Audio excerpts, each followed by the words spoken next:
When you think of Ninjago, you think of Spinjitzu, and there have been many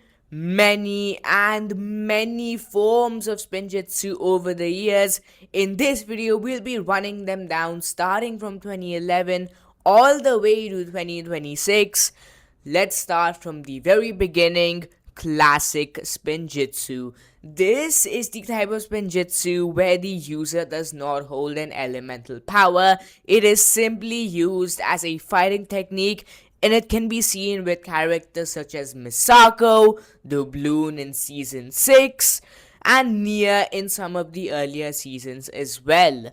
Next up, we go to literally something a lot of people confuse with normal Spinjitzu, that being elemental Spinjitzu. This comes after normal Spinjitzu because this is when the user has an elemental power to themselves. They can charge that elemental power through their Spinjitzu form, and it shows out with sparks and bursts. This can of course be seen in season 1, season 2, any season of Ninjago you take, this Spinjitzu form is prevalent. Golden Spinjitzu shows up in season 2. It is only seen for a short while, and it's more of a power scaling type of a form than an actual fighting technique. Nonetheless, though, this is of course the form attained by Golden Master Lloyd. Season 4, because Season 3 does not include any new Spinjitzu forms, is gonna be the Elemental Dragons. And these dragons, of course, are not by any means supposed to represent Spinjitzu, but the reason they're included here is because they stem from the baseline of Spinjitzu. When an elemental power is charged by the user performs Spinjitzu, and from there they make the elemental dragon. This is retconned starting later seasons like season 5 and 6, but before, I'm pretty sure this was the main goal of the elemental dragon. So with that being said, moving on to season 5, because this is probably the second most important part of our video here, Airjitsu, which is created by Sensei Yang in the Yang Temple. I kind of forgot what you call it, but this is simply the form of Spinjitzu where you can fling yourself up. It's specifically not Spinjitzu, it's Airjitsu, but the foundations remain the same here,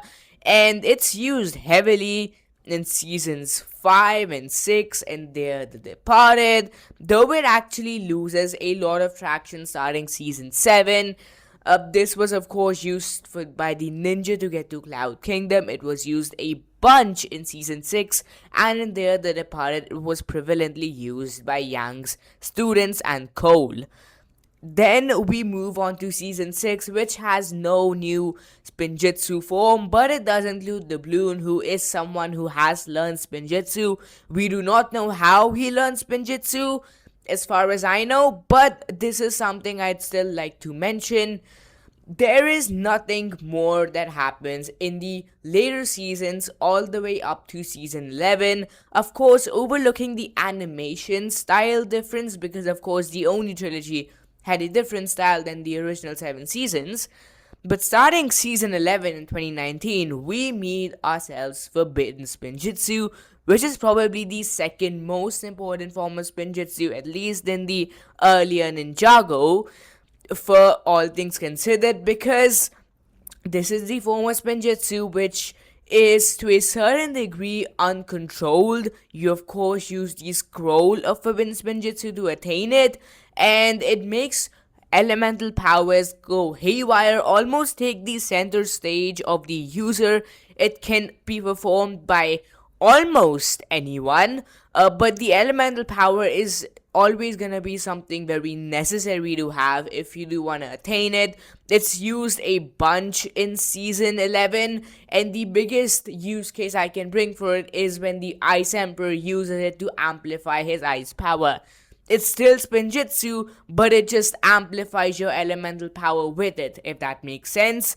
Season 12 does not include anything new, though it does end up giving us a cheeky flashback to a Cyclondo reference in Jitsu technique, of course, and I think that is definitely something that deserves mention, though season 13 includes something known as the Spinjitzu burst. And the Spinjitzu burst is easily one of the weirdest Spinjitzu techniques we have because very little is actually known about it. It's performed by Cole, and it seems like a simple burst of elemental power. Heck, I don't even think we see Cole actually using Spinjitzu while doing it. I could be wrong here. So there's really a bunch of confusion when you talk about this, but to me personally, this is when you use your Spinjitzu to amplify your elemental power even further, especially when you're close to the source of that elemental power, and you just channel it and you can create a burst of energy out of it.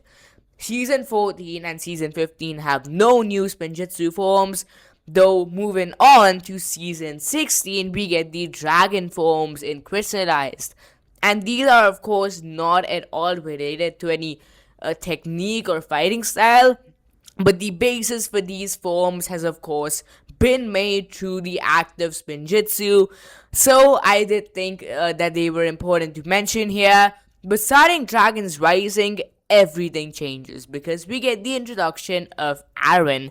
Aaron has a raw form of Spinjitzu, which is supposed to be an intermediate between a beginner and someone who can master Spinjitzu. This is the Spinjitzu they get when they're in the middle of practicing.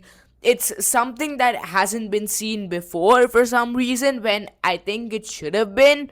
But yeah, Aaron practices it, Sora practices it, and I feel like this is a new norm for how Spinjitzu is taught in Ninjago moving on.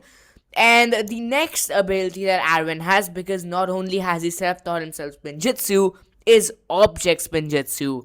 In Season 1, it is briefly mentioned, but the main intent behind it is the ability to pass Spinjitzu to other objects around you. So it's not just a technique used by you yourself, you can pass it to other objects. You can make them move, of course, rotate at an angle, which gives the same exact burst of energy. And I think that is really smart, of course, as well.